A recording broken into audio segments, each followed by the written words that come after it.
Alors, on va parler d'un sujet qui stresse certains, c'est les parasites. Il faut savoir que là, donc, tout est cultivé en dehors de l'eau. C'est pour une question de normes, c'est justement pour vous donner aucun parasite, puisque les petits parasites qu'on pourra avoir, c'est là des petits moucherons par exemple, en fait ne survivent pas dans l'eau, donc dans le pire des cas, c'est de la nourriture vivante pour poissons. Ça va pas plus loin que ça.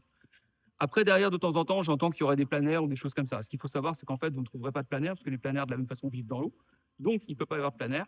La seule chose que vous pouvez trouver, c'est à la limite une petite limace ou des choses comme ça, mais encore une fois, c'est de la nourriture à poisson. Ça ne se reproduira pas, ça ne survivra pas dans l'aquarium, il n'y a aucun impact.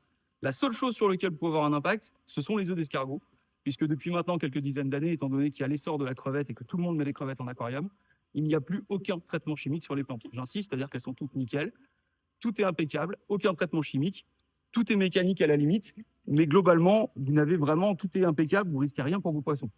Par contre, du coup, vous avez quelques petits œufs d'escargot qui, eux, sont mis dans l'eau, mis pas dans l'eau, et puis ça va vous donner quelques fises. Mais pour ça, on a une astuce, c'est l'Anantome Elena. Je vous mets le lien là, mais vous allez voir, c'est nickel, vous en mettez deux, trois dans l'aquarium, et puis vous n'aurez plus jamais de petits escargots, et terminé. C'est pas plus compliqué.